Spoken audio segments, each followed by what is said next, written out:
Topik bahasan kita pada video kali ini adalah hukum Lenz dan GGL induksi elektromagnetik fisika kelas 12. Tapi sebelum nonton, buat teman-teman yang belum subscribe, kalian bisa tekan dulu tombol subscribe-nya supaya nggak ketinggalan update terbaru tentang konten fisika atau matematika lain dari saya.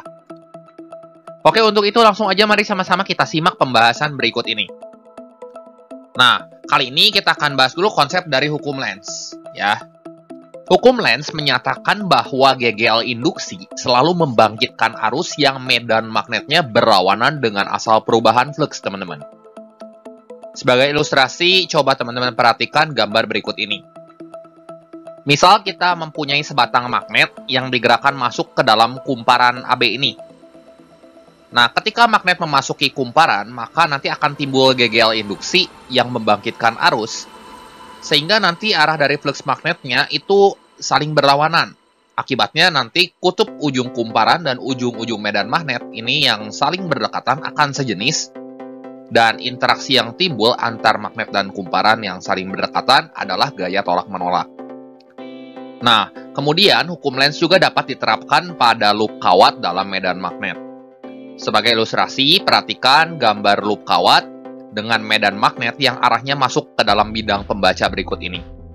Misal kita mempunyai kawat peki yang digerakkan ke arah kanan dengan kecepatan V. Nah, dalam medan magnet yang arahnya ini masuk ke dalam bidang pembaca, ini akan mengakibatkan arah arusnya itu ke arah atas dari titik P ke titik Q, sehingga arusnya ini akan muter berlawanan jarum jam.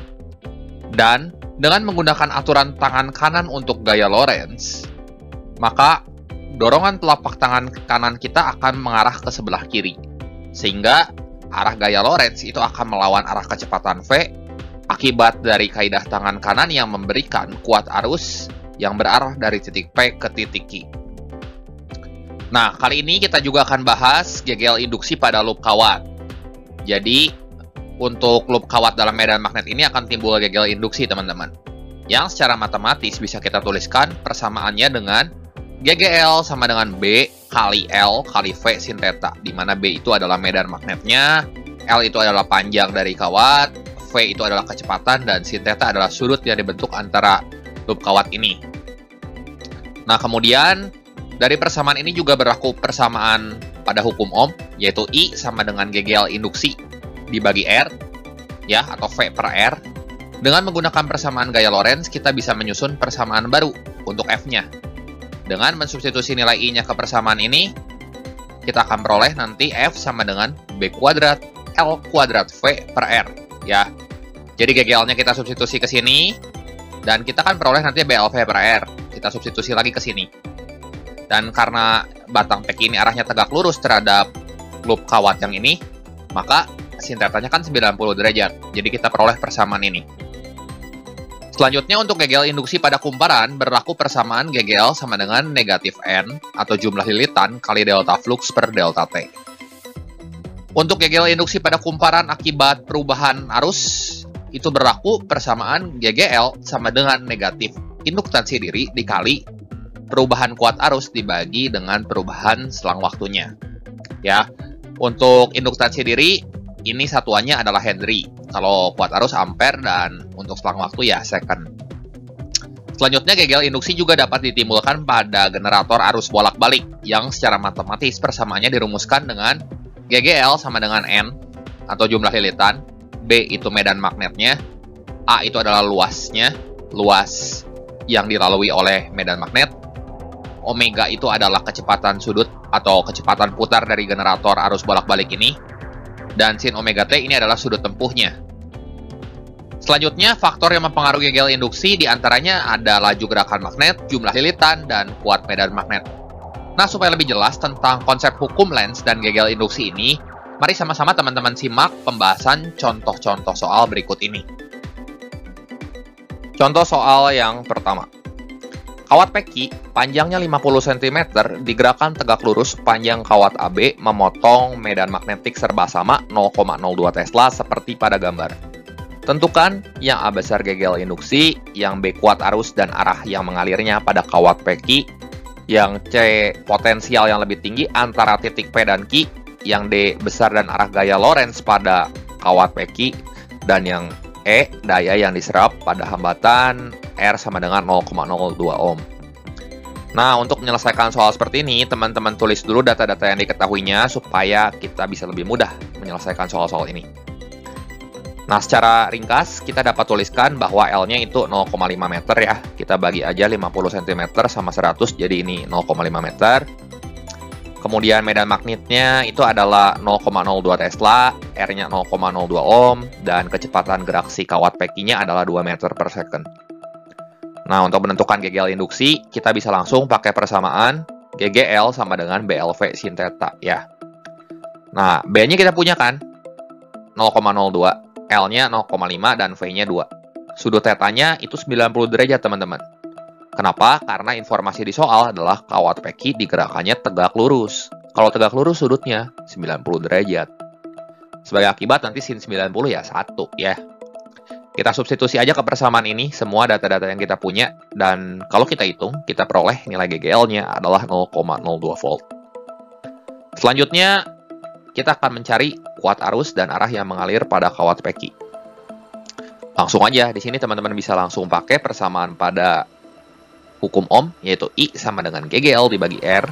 GGL-nya kita tahu 0,02 volt dan R-nya 0,02 ohm. Kita bagi aja, ini hasilnya adalah 1 ampere. Sudah, semudah itu.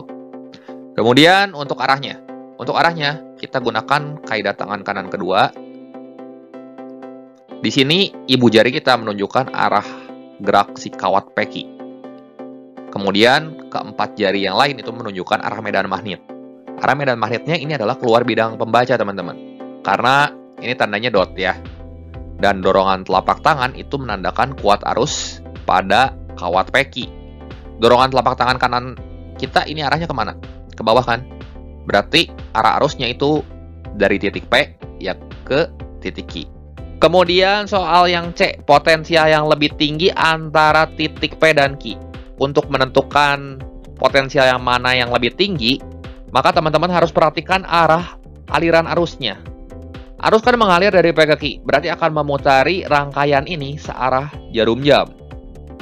Ingat lagi, arus mengalir dari potensial tinggi ke potensial rendah, teman-teman. Artinya kawat Pecky ini bertindak seperti baterai kan? Kalau kawat Pecky ini bertindak seperti baterai, yang kutub positif yang mana? Jelas yang ini kan, yang kutub positif, yang atasnya kutub negatif. Gitu. Nah, arus itu akan keluar dari kutub positif dulu, baru masuk ke kutub negatif. Jadi, dapat kita simpulkan, potensial yang lebih tinggi adalah potensial yang kutubnya positif. Potensial mana tuh?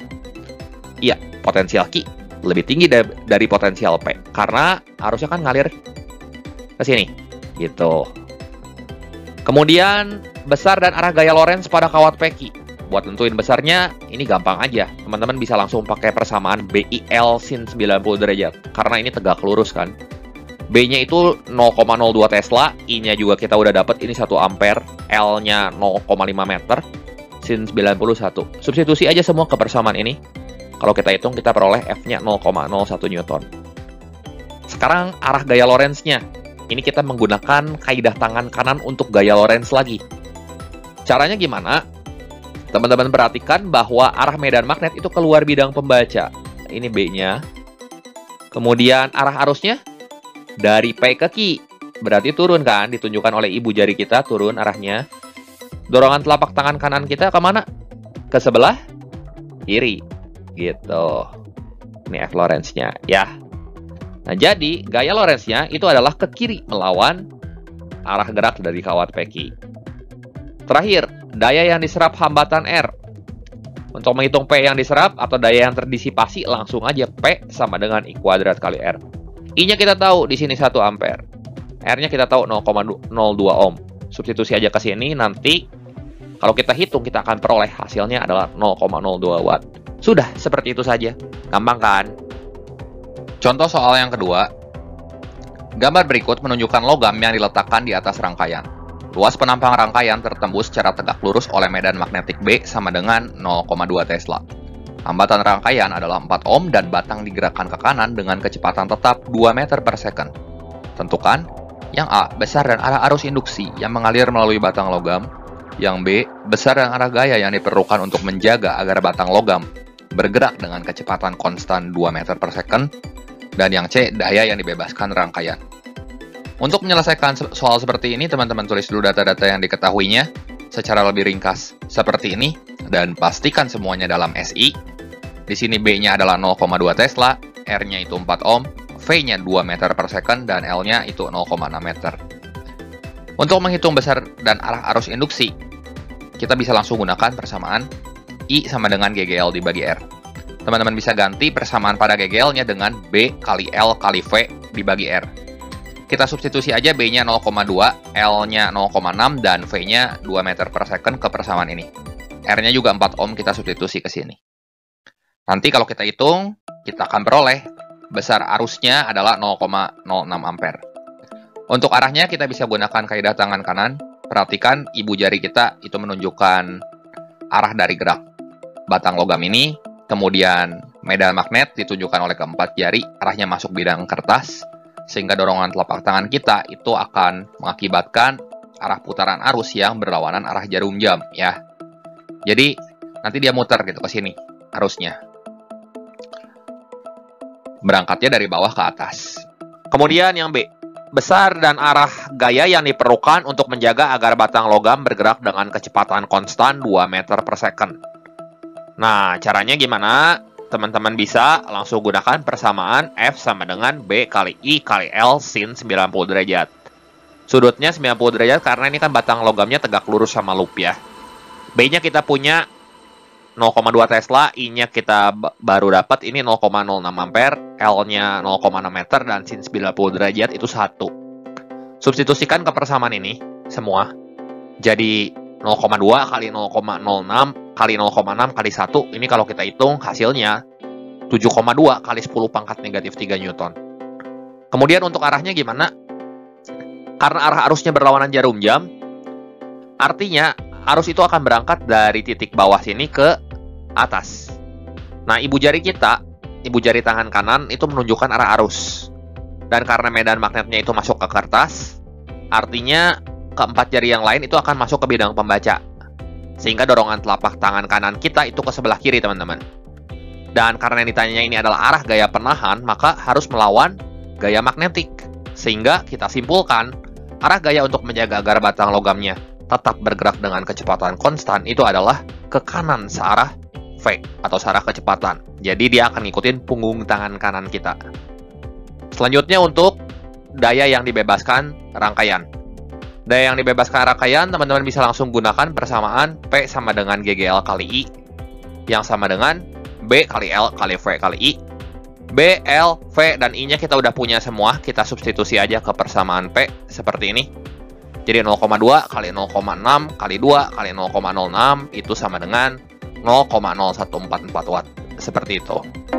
Demikian saja pembahasan singkat kali ini mengenai materi dan contoh-contoh soal hukum Lenz dan GGL induksi elektromagnetik fisika kelas 12 kali ini. Sebagai penutup, berikut ini saya berikan 2 soal latihan yang bisa teman-teman sekalian coba.